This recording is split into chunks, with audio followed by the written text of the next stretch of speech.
Hello and welcome to this special show on the Global Chess League on our RevSportz platforms. Today we have a very special guest. He is a Grandmaster from Poland. He is Jan-Krzysztof Duda, one of the most promising young players in the world at the moment. He is going to play for the American Gambit side. My first question for him is more of a clarification. Sir, what do we call you? Shall we call you Jan? Shall we call you Krzysztof? Or shall we call you Duda? Yes, hello. So my name is Jan-Krzysztof. The idea is that it's one name with the pause in between. But in home nobody calls me Jan-Krzysztof. So it's either Jan or the short form of it, which is Janek. Great. This Global Chess League is a very unique competition. The selection of teams, the playing format, and a lot of other things are very different from other competitions. And you have said that when you got selected for the Global Chess League, you felt like an NBA star. Can you elaborate a little bit on this? I mean, how different is this experience of playing in the GCL? Yes, I'm extremely happy to take part in the season 2 of Global Chess League. The last year was great. I mean, my chess result wasn't great there, but in general it was a new, very exciting tournament, and I was really enjoying it. This year it's held in London, which is a new city to me. I haven't really been in London before, only to some airports. And I'm really looking forward to playing some good chess there, because it sounds great, to be in London. And and I really believe that me and my team can do very well and win the entire league. So the tournament has a pretty unique. It's pretty unique in a sense that there is only one rapid game per day, which is something I don't think any chess player who will participate there is used to. Last time actually I didn't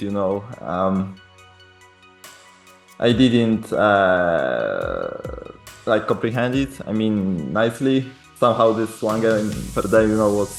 I wasn't prepared to it mentally, to be honest. But now hopefully I got my lesson, and I'm very positive about the future, about this tournament. The tournament is nice. Last year it was very well organized, and I really believe it will be the same here and this year. Can you tell us something about your team? Like every other side, this is also a very strong unit. You have players from different countries, and there are top players like Nakamura and you, and of course others. How do you fancy your team's chances at the GCL? Yes, I know almost all of them. Obviously, we've been around, for quite some time. I think we have very good shot actually for winning this event. But in general, it's impossible to predict because every team, is unique, is strong,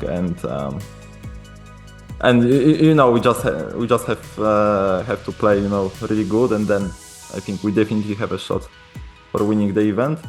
But the team is a combination of many players, each one from different country, and it's something interesting.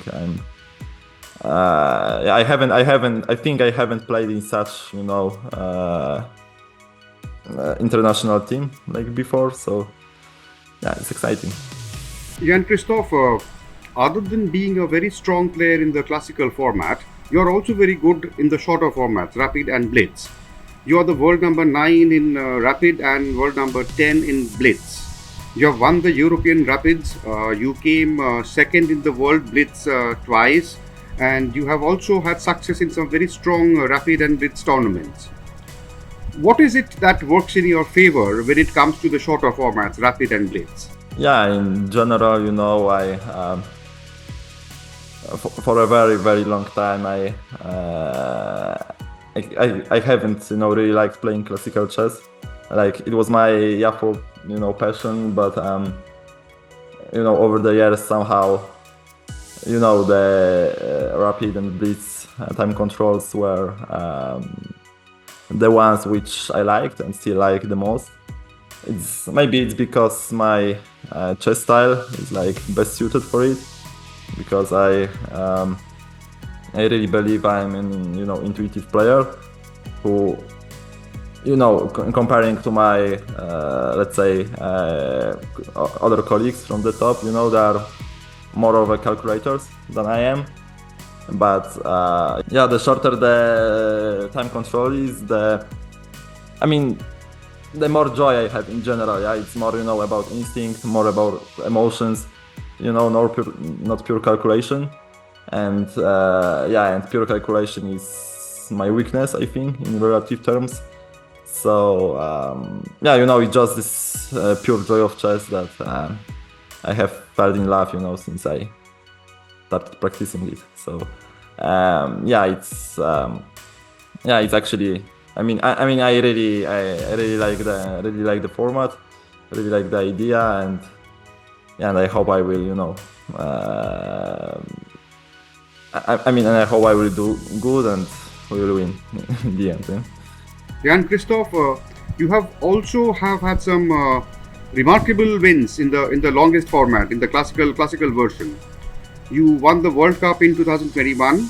And before that, you ended Magnus Carlsen's unbeaten run of some 125 games. Now, these are very, very special achievements. Can you tell us a little bit about these victories, what they mean to you? Okay, so winning the World Cup was definitely my biggest success in my career. It was completely unexpected, to be honest.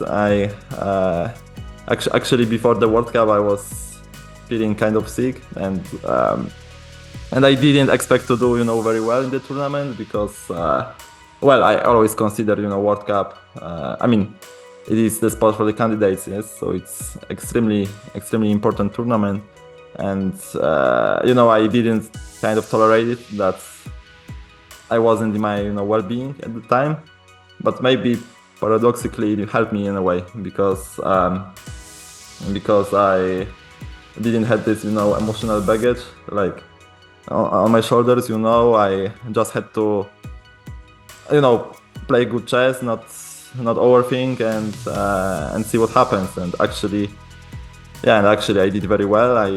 To this day I don't really understand the phenomenon that even if I felt so bad, physically I could play very long games, and just outplay them. Squeeze them often in a very long games.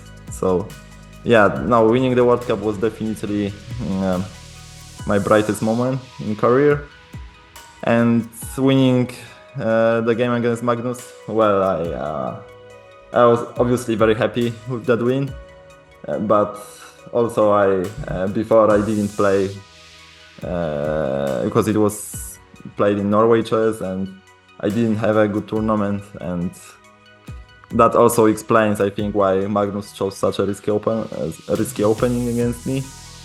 He wasn't aiming for his usual long squeezes, technical chess. He just went very aggressive for me with the black pieces, and we got completely random position at some point, like completely unclear, and somehow I prevailed in the end. But also there were some stories along the way.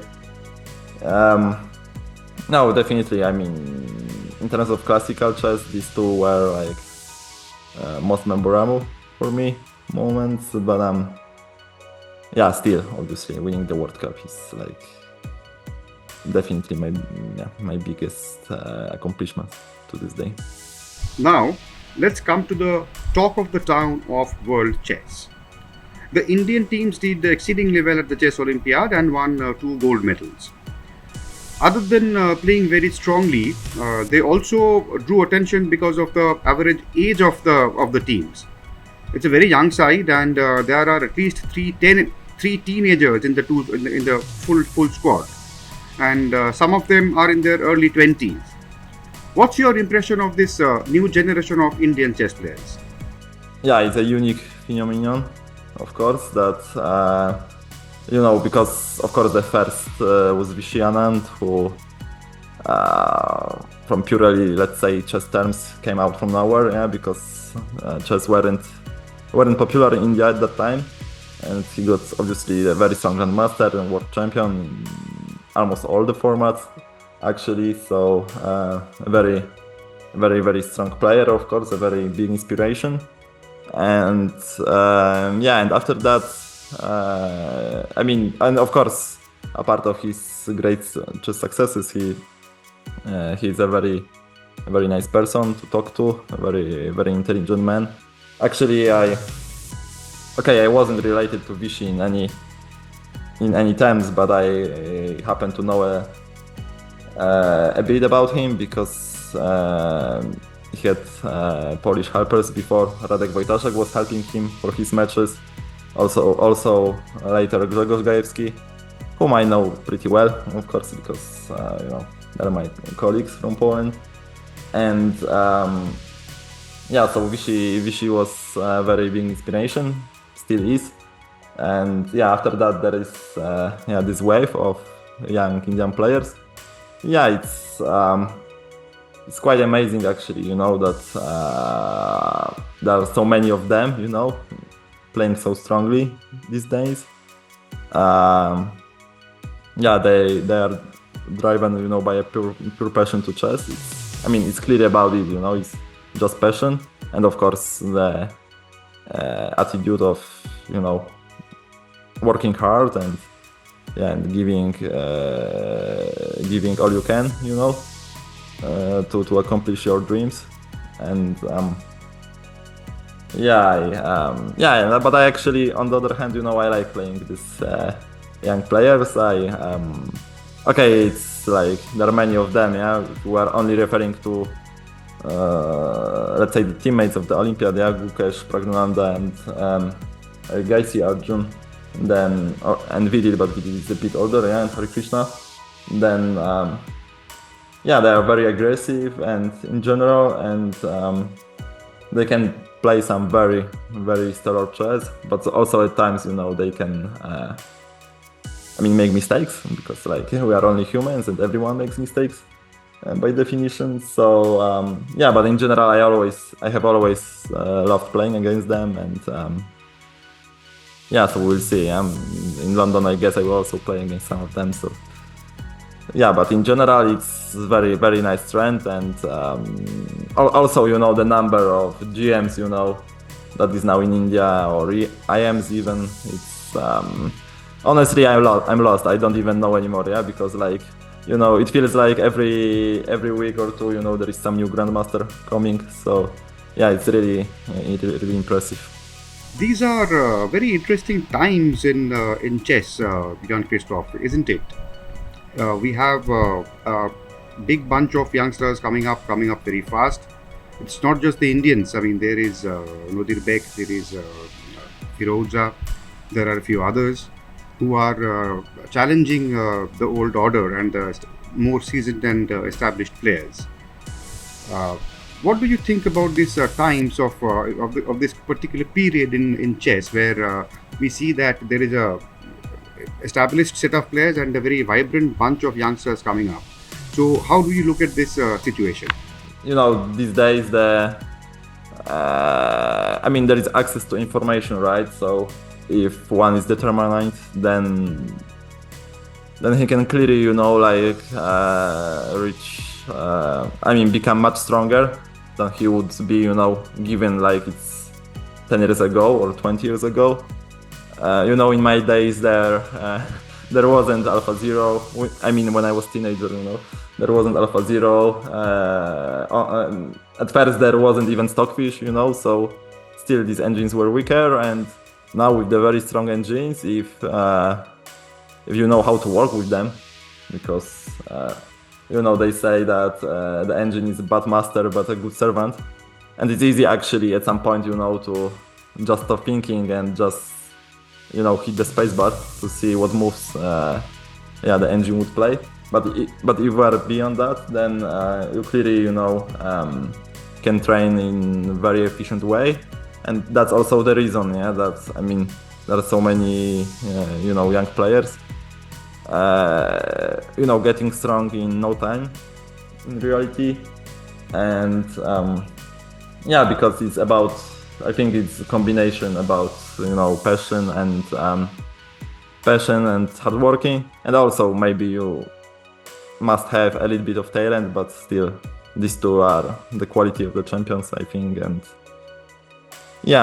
also, as you said, there are many there are strong players of the young age, but in general most of them are from India, right? So in that aspect it's very very remarkable. I don't know if it's like some system coaching, like I don't know that much about it, so I'm not competent, I guess, to talk much about it, but still it's very impressive. And but in general, I was being raised analyzing all of these games, by Magnus. Younger Magnus, I don't know, Levon, Ivanchuk, and so on. Some players who are still strong to this day, but maybe they are different mentally to the youngsters, and and it's like now in general it's very interesting, because there is clash of generations, one can say, and it's always exciting to see the big fights of even Magnus, let's say, against I don't know, let's suppose that Magnus plays the match against Gukesh. I think it would be like so big, like nobody would miss it, but okay, Magnus had his own reasons for not playing in World Championship cycles, so I understand him, and okay, it is what it is. But in general, now we have a very interesting times indeed. I would like to finish with this one. Jan-Krzysztof, do you know that one of the owners, a co-owner of the team American Gambit, is a celebrity in India? Are you aware of him? Well, not really, no. Oh, you don't? Well, his name is Ravichandran Ashwin, and he's a very famous cricketer. He is one of the best cricketers in the world, and he is one of the co-owners of your team. I'm sorry. In general, I've been to India. To Chennai and Pune also. But in general, I find Indian culture interesting, but also quite difficult for me, to understand in reality. So I'm also, for instance, and just to give you a sense of what I'm saying, that I don't know, in my country, in Poland, I guess nobody knows anything, more or less about cricket, for instance. And I understand that in India it's like a very big game. People get famous and are celebrities, and I can understand that, but still I don't know any rule, about cricket. I'm sorry I'm saying that, but it's true. And so also in that sense, it's sometimes difficult for me to comprehend who is very famous, because it's just different culture in the different part of the world, and and I don't understand everything, unfortunately. But I didn't know. Answering your question. Thank you very much, Jan-Krzysztof Duda, for joining us on this Global Chess League special on RevSportz. We will continue to bring in the key matter from London and things related to the Global Chess League. And thank you very much to Jan-Krzysztof once again. All the best for the tournament. Thank you very much.